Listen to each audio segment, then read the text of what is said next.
Assalamualaikum warahmatullahi wabarakatuh. Baiklah, saya akan menjelaskan salah satu hukum fikih muamalah, yaitu akad mudharabah.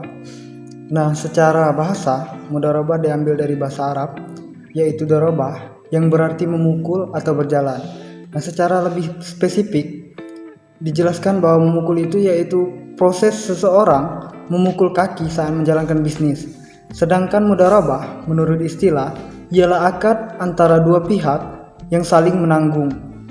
Salah satu pihak menyerahkan hartanya kepada pihak lain untuk diperdagangkan dengan bagian yang telah ditentukan dari keuntungan seperti setengah, sepertiga, seperempat dengan syarat yang telah ditentukan.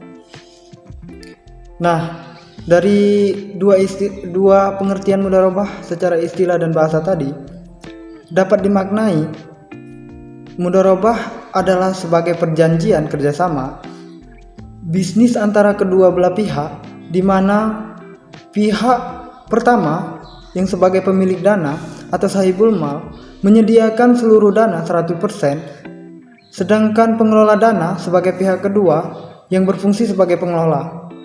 Nah, dapat disimpulkan pengertian mudharabah adalah perjanjian bisnis antara sahibul mal dan mudharib, di mana pemilik modal, sahibul mal, menyediakan semua dana yang diperlukan dan manajer mudharib mengarahkan bisnis. Nah, selanjutnya itu ada bentuk-bentuk mudharabah. Terdapat beberapa bentuk akad mudharabah yang bisa ditemukan dalam kehidupan sehari-hari.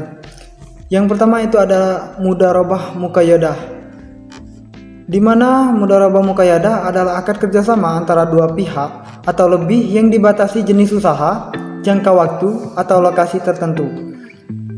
Nah, dapat disimpulkan bahwa akad muqayyadah adalah kerjasama yang dibatasi oleh sahibul mal untuk mudharib sebagai pengelola modal. Dan selanjutnya itu ada mudharabah mutlaqah, kebalikan dari mudharabah muqayyadah, di mana mudharabah muqayyadah tadi adalah kerjasama yang dibatasi oleh sahibul mal, sedangkan mutlaqah adalah akad kerjasama yang tidak memiliki batasan dengan lokasi atau waktu, di mana pemilik modal mengizinkan mudharib untuk mengelola dana mudharabah secara mutlak, tidak ada batasan apapun. Nah, selanjutnya itu ada rukun dan syarat mudharabah. Berikut ini rukun-rukun mudharabah dan kriteria dalam pelaksanaannya. Yang pertama itu ada pemilik dan pengelola modal. Nah, di sini terdapat dua pihak yang memiliki modal, bank syariah ataupun sahibul mal, dan yang menjalankan modal usaha atau nasabah ataupun mudharib. Nah, dalam rukun ada pemilik dan pengelola modal tadi, terdapat syarat yang harus dipenuhi. Yang pertama itu sudah dewasa, minimal berusia di atas 18 tahun ke atas. Selanjutnya tidak gila atau hilang ingatan. Lalu tidak dalam pengampuan, dan selanjutnya tidak dilarang oleh undang-undang. Selanjutnya itu ada ijab kabul. Di dalam ijab kabul yaitu ada ijab kabul atau perjanjian untuk melaksanakan kerjasama secara sadar. Nah, dalam ijab kabul juga terdapat syarat-syarat yang harus dipenuhi. Yang pertama, kedua pihak harus secara eksplisit menyebutkan tujuan kontrak akad,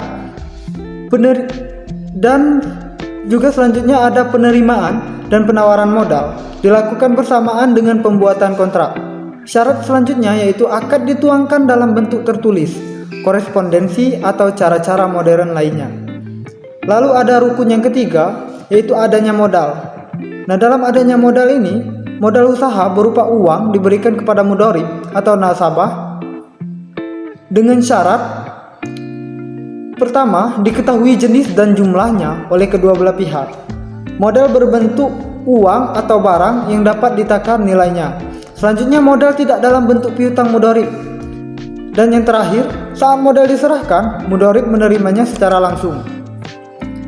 Dan yang terakhir itu ada rukun dari akad mudharabah, yaitu keuntungan. Nah, dalam keuntungan, itu ada pembagian keuntungan atau profit usaha dengan syarat yang pertama harus diperuntukkan bagi kedua belah pihak. Selanjutnya, jumlah keuntungan harus diketahui secara jelas oleh kedua pihak. Dan yang terakhir, persentase keuntungan harus dituangkan dalam kontrak secara tegas. Misalnya melalui klausula bahwa sahibul mal mendapat bagian 1/3 dari total keuntungan, sedangkan mudharib mendapatkan 2/3-nya. Lalu ada juga berakhirnya akad mudharabah. Hal-hal yang menyebabkan berakhirnya akad mudharabah. Hal yang menyebabkan berakhirnya mudharabah yaitu yang pertama, masing-masing pihak menyatakan akad batal. Pekerja dilarang untuk bertindak hukum terhadap modal yang diberikan atau pemilik modal menarik modalnya. Selanjutnya, salah seorang yang berakad meninggal dunia. Lalu salah seorang yang berakad itu gila. Itu dapat membatalkan akad mudharabah. Dan selanjutnya, pemilik modal murtad keluar dari agama Islam. Menurut Imam Abu Hanafiyah, akad mudharabah berakhir. Dan yang terakhir itu modal habis di tangan pemilik modal sebelum dikelola oleh pekerja. Nah, bila modal telah habis, berarti akad mudharabah pun telah selesai. Selanjutnya atau yang terakhir yang akan saya jelaskan yaitu aplikasi mudharabah di perbankan syariah. Dalam operasional bank syariah, mudharabah merupakan salah satu bentuk akad pembiayaan yang akan diberikan kepada nasabahnya. Sistem dari mudharabah ini merupakan akad kerja sama usaha antara dua pihak, di mana pihak pertama menyediakan seluruh modal, sedangkan pihak lainnya menjadi pengelola. Nah, sebagai contoh, pengaplikasian mudharabah di perbankan syariah yaitu misalnya dalam dua pihak saja, sahibul mal bermitra terhadap usaha untuk usaha percetakan yang berjalan selama 9 bulan. Sahibul mal memberikan uang sebagai modal usaha sebesar 20 juta rupiah, sehingga bagi hasil uang yang terjadi adalah 40% itu untuk sahibul mal dan 70% untuk mudharib. Nah, singkatnya, dari kerjasama tadi, modal itu berkembang sebanyak 35 juta dan mendapat keuntungan sebesar 15 juta rupiah. Nah, sahibul mal memperoleh 40% dari keuntungan. Berarti sahibul mal mendapatkan 3 juta rupiah dari keuntungan tadi, dari 40% keuntungan kerjasama yang dilakukan dalam akad mudharabah. Dan mudharib mendapatkan 70% dari keuntungan kerjasama akad mudharabah tadi. Berarti nilai dari yang diperoleh oleh mudharib yaitu 9 juta rupiah. Nah, baiklah teman-teman, mungkin itu saja yang bisa saya sampaikan. Semoga apa yang saya sampaikan bermanfaat bagi teman-teman semua. Sekian dari saya.